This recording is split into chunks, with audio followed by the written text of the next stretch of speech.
हरे कृष्णा। अभी गंगोत्री दर्शन हो चुका है और उत्तर काशी से हम केदारनाथ की ओर जा रहे हैं। फिलहाल आज हम सोनप्रयाग के आगे सीतापुर तक जाएंगे और सीतापुर से हम हमारे जो केदारनाथ यात्रा है वो केदारनाथ यात्रा स्टार्ट करेंगे। रास्ते में कुछ दर्शन है, हम आपको रास्ता का सब दर्शन कराकर केदारनाथ तक ले जाएंगे। जैसे हम यमुना जी देखते देखते यमुनोत्री गए, गंगा जी देखते देखते गंगोत्री गए, वैसे ही हम मंदाकिनी देखते देखते जाएंगे केदारनाथ। श्री राधे श्याम। अभी हम केदारनाथ यात्रा कर रहे हैं।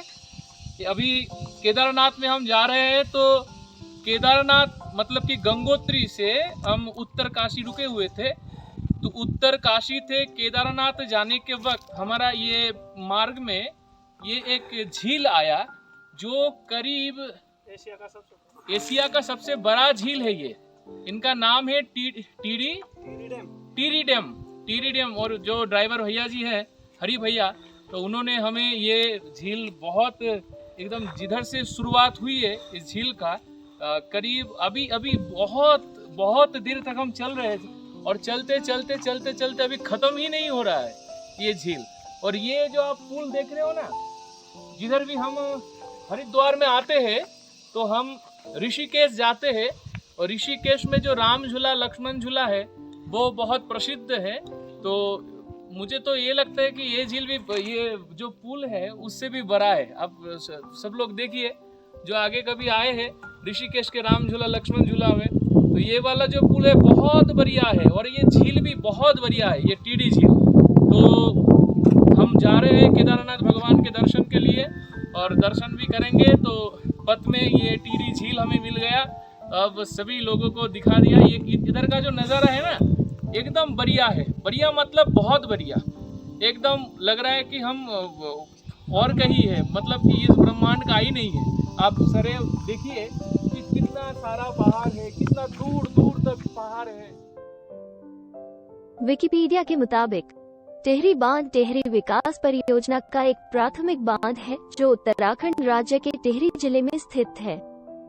इसे स्वामी रामतीर्थ सागर बांध भी कहते हैं। यह बांध हिमालय की दो महत्वपूर्ण नदियों पर बना है, जिनमें से एक गंगा नदी की प्रमुख सहयोगी नदी भागीरथी तथा दूसरी भीलांगना नदी है, जिनके संगम पर इसे बनाया गया है।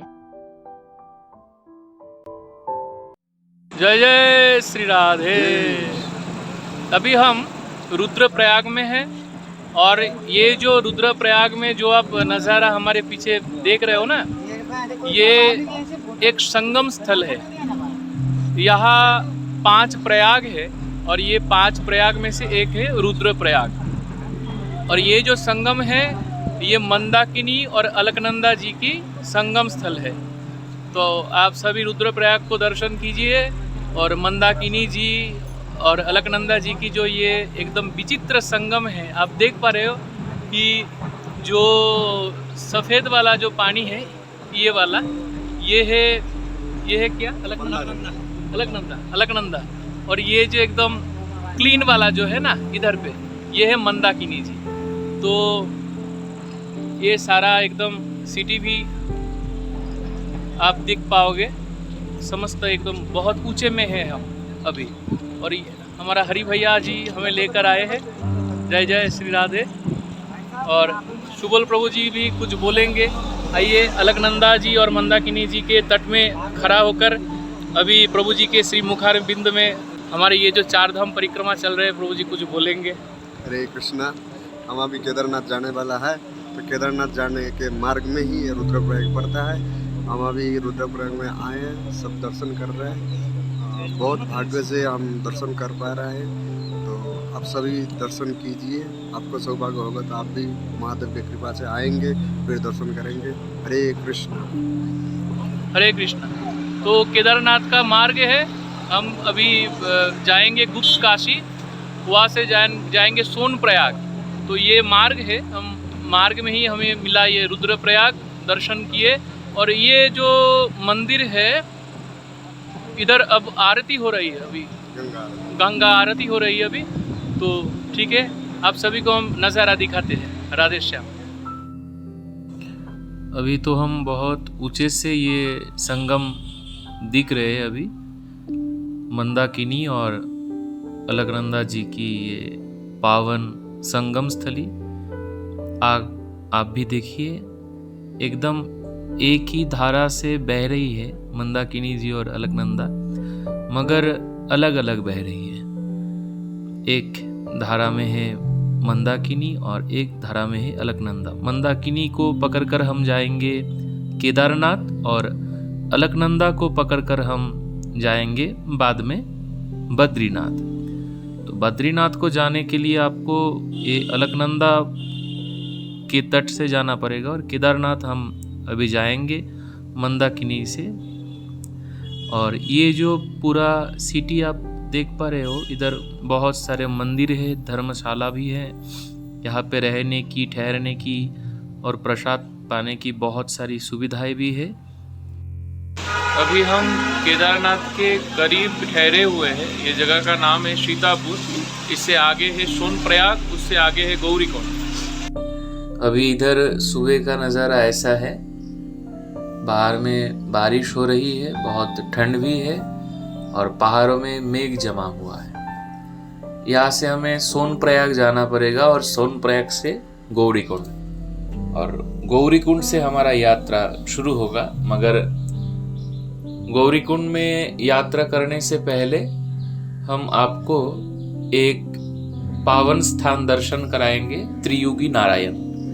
सोनप्रयाग से त्रियुगी नारायण जाना पड़ता है, तो आइए त्रियुगी नारायण को दर्शन करते हैं। हरे कृष्णा। अभी आप सभी को लेकर हम आए हैं त्रियुगी नारायण मंदिर। वैसे भगवान का एक नाम ही है त्रियुगी। ये त्रियुगी नारायण मंदिर केदारनाथ के पहले में आता है, इसलिए हम केदारनाथ जाने से पहले भगवान का दर्शन में आए हैं। ये त्रियुगी नारायण जी के आशीर्वाद लेकर ही केदारनाथ में चढ़ाई करने आए हमें। यहाँ पर कश्यप अदिति के पुत्र के रूप में भगवान श्री वामन देव जी का जन्म हुआ था, और ये वही स्थान है जहाँ पर शिव पार्वती जी का विवाह हुआ था। पहले दक्ष कन्या के रूप में तो सती जी ने अपने शरीर को परित्याग कर दिए थे। उसके बाद हिमालय के पत्नी मेनका जी के गर्भ में आकर मैया पार्वती जी ने महादेव जी से जो विवाह रचाए थे, ये वही विवाह का स्थान है जहाँ पर शिव पार्वती जी का विवाह हुआ था। भगवान शिव पार्वती जी का विवाह का समय जो हवन अग्नि था, वो अग्नि यहाँ पर अभी भी प्रज्वलित है। यहाँ पे ब्रह्म कुंड, विष्णु कुंड, रुद्र कुंड और सरस्वती कुंड है।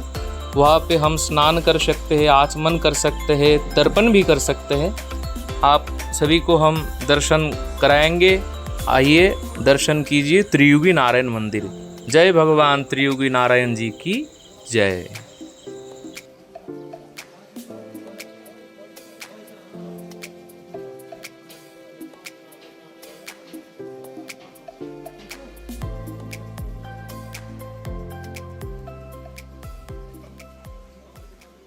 ये स्थान है, इसका नाम है त्रियुगी नारायण। यहाँ पे भगवान विष्णु का वामन अवतार हुआ। आपने सुना होगा, जब एक बार चक्रवर्ती राजा बलि हुए थे ना, तो उन्होंने सारे मृत्यु लोग को जीत लिया था। उनके गुरु शुक्राचार्य जी ने उनको स्वर्ग के लिए प्रेरित किया।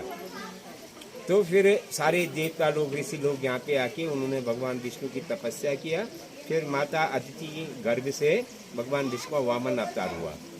फिर राजा हिमालय ने ये भगवान विष्णु का मंदिर बनाया, यहाँ पे उनको स्थापित किया, अपना कुल देवता बनाया। फिर और राजा बलि से उन्होंने 3 पक्ष ऋषि भी मांगी। 3 पक्ष से उन्होंने, एक पक्ष से मृत्यु लोक को जीत लिया था, दूसरे पक्ष से स्वर्ग लोक को, तीसरा पक्ष राजा बलि ने अपने माथे पे रखवाया कि मैंने जो पुण्य काम करके जितने लोग अर्जित किए हैं वो सारे मैं आपको दान दे देता हूँ। तो फिर वो लोक देने के बाद राजा बलि को भगवान विष्णु ने पाताल का राज्य दिया। तो तीनों लोकों को जीतने वाले त्रिलोकीनाथ, उन्हीं का नाम है त्रियुगी नारायण।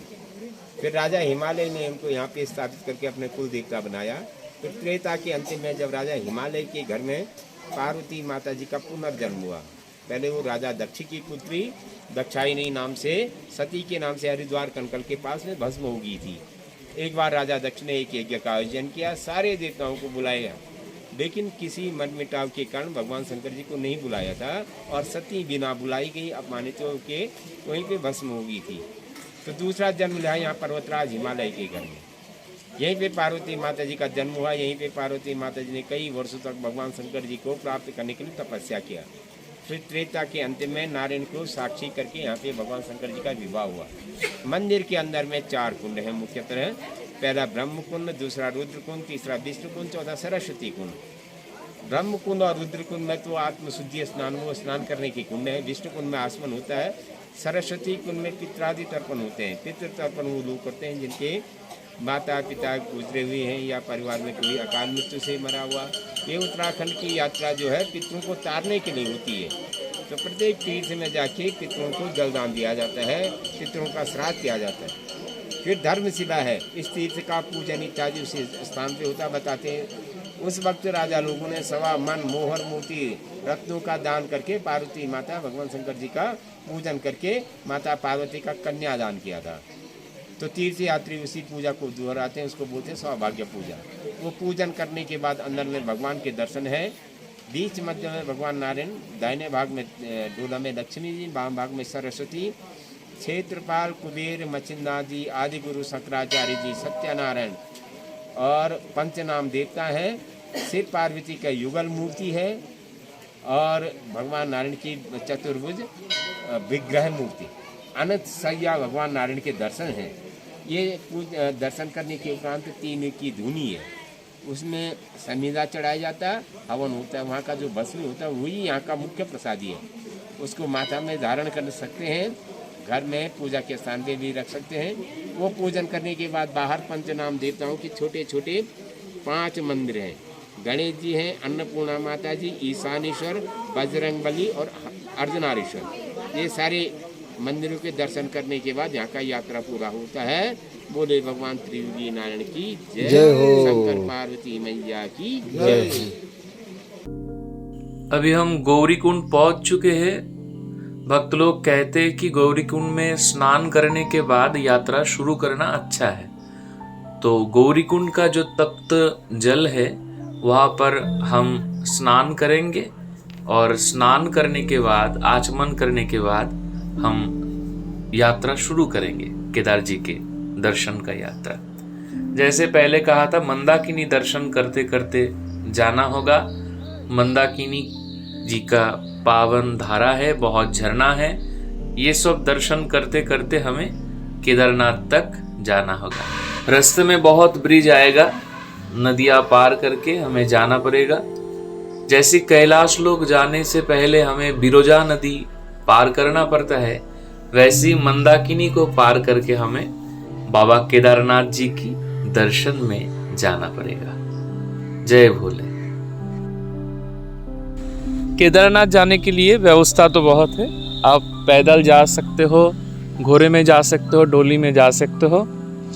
एक बात ध्यान रखना कि पहले तो आपको बहुत डराएंगे सब लोग कि बहुत दूर है, बहुत खतरनाक है। ऐसा कुछ भी नहीं है। रास्ता तो मात्र 16 किलोमीटर का है जाने में और आने में। तो आप जैसे हो, आपका जितना सामर्थ्य है आप जाएंगे वैसे। रेनकोट जरूर रखना क्योंकि पहाड़ी इलाका है, बहुत बार बारिश गिरती है, इसलिए आपको एकदम प्रस्तुत होकर जाना पड़ेगा। कुछ सामान्य कुछ खाद्य भी ले लेना, जैसे कि फास्ट फूड कुछ ले लेना, कुछ बिस्किट्स ले लेना आपको लगेगा। और पानी वगैरह जो भी आप खाएंगे ज़्यादा मत खाना, कुछ भी ज़्यादा मत खाना, ज़्यादा मत पीना, तो चलने में दिक्कत आ जाएगा आपको। आप भोले का स्मरण करते करते, बाबा केदारनाथ जी का ध्यान करते करते आप चलते रहो, देखेंगे आप जरूर पहुंच जाएंगे। सुंदर सुंदर नज़ारा है यहाँ पर, बहुत सारे झरना हैं, पत्थर के बीच से झरना बहुत सारे तो है। आप झरने का जल भी पी सकते हो, एकदम बहुत अच्छा है। वैसे हम तो मानते हैं कि घोड़े में जाने से भी पैदल जाना अच्छा है, क्योंकि हमने बहुत बार देखा कि घोड़ा गिर रहा है, घोड़े के पैर जो है स्लिप कर रहे हैं। इसीलिए हम कहते हैं कि पैदल जाना एकदम सबसे बढ़िया है, बाबा की कृपा भी अच्छा मिलेगा। और एक सुविधा भी है, बुजुर्ग लोगों के लिए हेलीकॉप्टर का भी व्यवस्था है।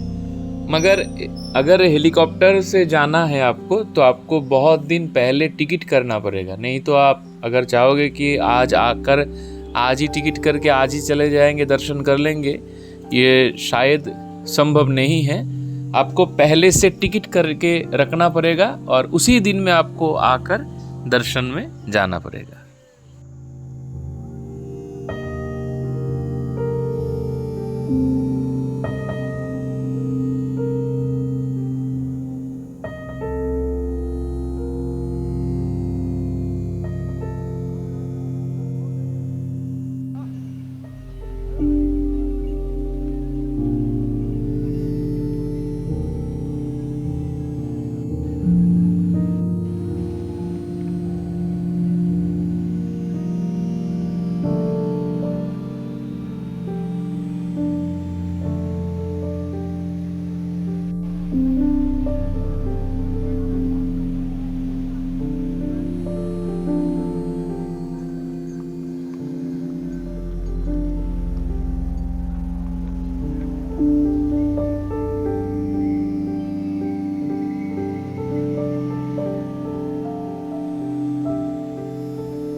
देखिए, हम चलते चलते आ चुके हैं बाबा केदारनाथ जी के एकदम करीब।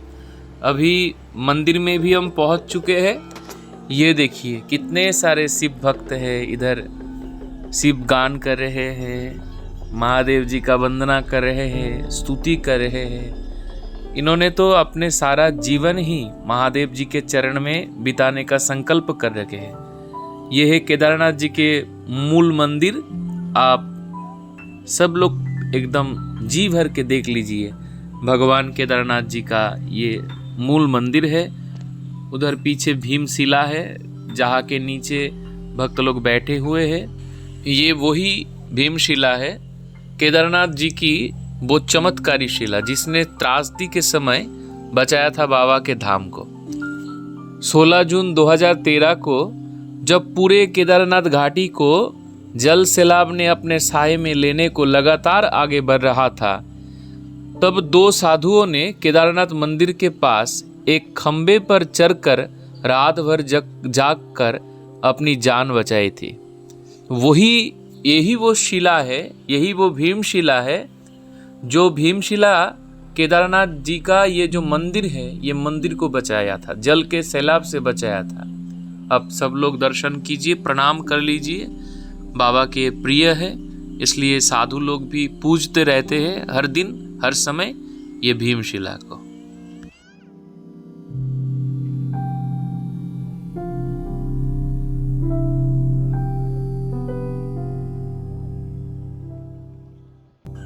ये केदारनाथ में ही भगवान श्री शंकराचार्य जी का समाधि मंदिर भी है, जहाँ पर भगवान श्री शंकराचार्य जी विराजमान है। शास्त्र में बोला गया, केदार तीर्थ करने से मनुष्य सब पापों से छूट जाता है। केदार कुंड में स्नान करने से सब पाप नष्ट हो जाता है। कृष्ण पक्ष की चतुर्दशी के दिन शिव के दर्शन करने से अवश्य स्वर्ग मिलता है। लिंगो पुराण में कहा, जो मनुष्य संन्यास लेकर केदार में निवास करता है वो शिव के समान हो जाता है। वामन पुराण में भी कहा, केदार क्षेत्र में निवास करने से तथा रुद्र का पूजन करने से मनुष्य अनायास ही स्वर्ग को जाता है। पद्म पुराण में है, कुंभ राशि के सूर्य तथा बृहस्पति को जाने पर केदार के दर्शन तथा स्पर्श मोक्षदायक होता है। कुर्म पुराण, हिमालय तीर्थ में स्नान करने से केदार के दर्शन करने से रुद्रलोक मिलता है। गरुड़ पुराण, केदार तीर्थ संपूर्ण पापों का नाश करने वाला है। सौर पुराण, केदार शंकर जी का महातीर्थ है, जो मनुष्य यहाँ स्नान करके शिव जी का दर्शन करते हैं वो गणों का राजा हो जाता है। वैसे ही ब्रह्मवैवर्त पुराण में भी केदार महात्म्य बताया गया। केदार नामक राजा सत्य युग में सप्तद्वीप का राज्य करता था। वो वृद्ध होने पर अपने पुत्र को राज्य दे के वन में जा तप करने लगा। जहाँ उसने तप किया वो स्थान केदार खंड प्रसिद्ध हुआ। शिव पुराण में कहा गया, शिव जी के 12 ज्योतिर्लिंग विराजमान है, उसमें केदारेश्वर लिंग हिमालय पर्वत पर स्थित है। इसके दर्शन करने से महापापी भी पापों से छूट जाता है। जिसने केदारेश्वर लिंग के दर्शन नहीं किया उसका जन्म निरर्थक है। ऐसे स्कंद पुराण और विभिन्न पुराण में ये केदारनाथ जी का महात्मा बताया गया है। युधिष्ठिर आदि पांडवगण ने स्वजन हत्या तथा गुरु हत्या के पाप से छूटने का उपाय श्री व्यास जी से पूछा। व्यास जी महाराज कहने लगे कि शास्त्र में पापों का प्रायश्चित्त नहीं है, बिना केदारखंड के जाए ये पाप नहीं छूट सकता। तुम लोग वहां जाओ, निवास करने से सब प्रकार के पाप नष्ट हो जाते हैं तथा केदार जी में मृत्यु होने से मनुष्य शिव रूप हो जाता है। यही महापथ है। गंगा द्वार से लेकर बुद्धांचल तक 50 योजन लंबा और 30 योजन चौड़ा सर्ग मार्ग केदार मंडल है, जिसमें निवास करने से मनुष्य शिव रूप हो जाता है। केदार मंडल के अनेक तीर्थ है, सैकड़ों शिवलिंग, सुंदरवन, नाना प्रकार की नदियां तथा पुराण पीठ विद्यमान है। केदारपुरी में जाने की इच्छा करने वाला भी मनुष्य लोक में धन्य है। उनकी 320 पीढ़ियां तक शिवलोक में चला जाता है। केदार क्षेत्र सब क्षेत्रों में उत्तम है। केदार शिवजी की दक्षिण दिशा में रेतस कुंड है, उसका जल पीने से मनुष्य शिव रूप हो जाता है। इसके उत्तर में स्फटिक लिंग है, जिसके पूर्व 7 पद बन्ही तीर्थ में बर्फ के बीच में तप्त जल है।